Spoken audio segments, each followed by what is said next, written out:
Hello everyone, welcome to another Top 5 Records video, and today I'm going to be talking about Frankie Goes to Hollywood's Welcome to the Pleasuredome, and I'm going to be comparing.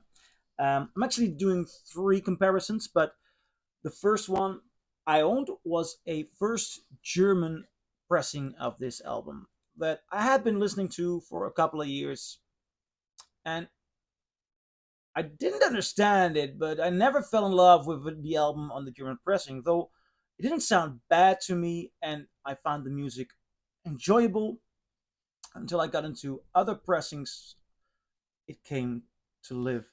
So, about a month or no, 2 or 3 months ago, a friend of mine came over. We were drinking. I only had one pressing of Welcome to the Pleasuredome, and after a couple of beers, he got really into Welcome to the Pleasuredome, and offered me the chance to trade Welcome to the Pleasuredome, the German pressing, to a first British pressing of Honky Tonk Heroes by Waylon Jennings. Now, I already had two of that Waylon Jennings, but I thought it's time that I will buy an American or a British Welcome to the Pleasuredome and find out which one is better.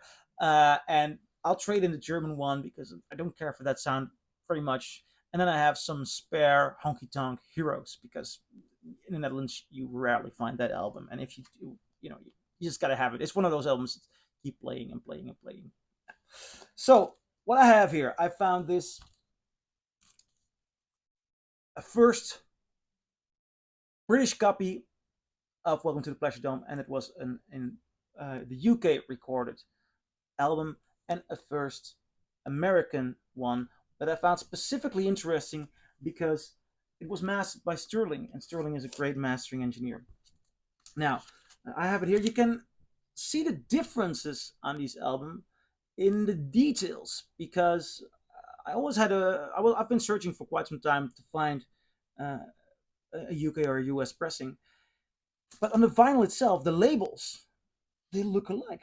They look so much alike. Now, here are some of the differences if you're going to search yourself. You have the Mark of the Devil here for the US one, barcode, and the US has paper inner sleeves, where the UK has cardboard with round edges. So that's something to look out for if you're looking for a specific sound. Now, the German one I wasn't too impressed with, and when I found this one, I was thrilled. I was seriously thrilled because it's in a good condition, and this Sterling one, it has a very tight bass, very tight low frequencies, great punch. I really adore the low frequencies here, and much more than on the German pressing. This became a party album to me. Like you put it on and you get relaxed. It's really punchy, edgy, but not only the dance songs, also the way the power of love sounds on this Sterling mastered version. It's gorgeous, beautiful, clear, detailed. I started to love this so much more than the German pressing, although I did not do an A B comparison to that because I already traded it off. But I immediately noticed a bigger emotional involvement, the punch, the clarity, and a very smooth, round sound, if you know what I mean. It's a very smooth sound, very good definition. So actually, when I had this, I thought there's no need for me to listen to the UK. It's not going to get any better than the first US, the Sterling one. Nevertheless, I had already ordered a UK one online, and it got delivered not to my address, but to a friend of mine, and I was gone for a couple of months. And yesterday, the friend of mine came over and brought the first UK with him. And honestly, I just thought, I mean, the Sterling one is so good. Leave it be. But here it is, the first UK. And this is bizarre. I just showed you how you can see the differences. The rounder edges.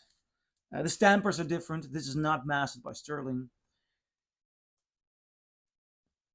And there is difference. As a matter of fact, the difference is, to my ears, bizarre.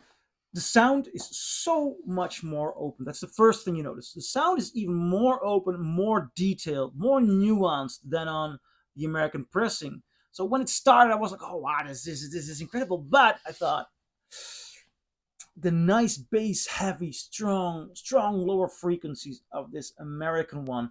Am I going to enjoy um, this one as much as the other? Because this is a party record. And this is definitely less low oriented than Sterling. The Sterling one is boosted in the low frequencies. And here, the vocals sound so much more detailed, so much more open, louder. Not only the vocals, all the high region instruments, like the synthesizers, they come to life on this one. Now, does that take away from the elements of having a party album here? No, no, not at all, because it's way better balanced. The vocals sound louder, more detailed, and it counts for all of the instruments. And what I noticed, the urge to start and dance that I had with the US Sterling one, I had even more here because the party, the party element, it's in all the frequencies now. The high frequencies were produced, were mixed, were mastered to be part of that ever party going sound. That is so bizarre. I mean, the idea that certain music are is mostly well served on the bass or the lower frequencies. I was so wrong about that. This needs everything, and it has to be well balanced. This one is not boosted, yet the bass and the lower frequencies are there. They are tight, they are present, and they have power. And all of it sounds gorgeous. This, compared to the German and the Sterling one, I'd even say is of audiophile quality. The immense amount of sound, the way it draws you in as a listener, it's one of the ultimate party albums. And it's done really good. It's done with a great taste, with a great sense of filling the air. That might be a wrong word. Nah, it's just really incredible.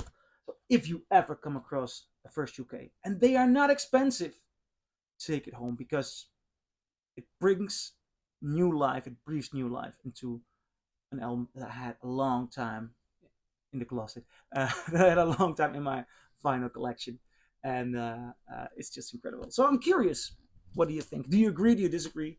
Leave a comment below, and I'll see you in my next video. Bye.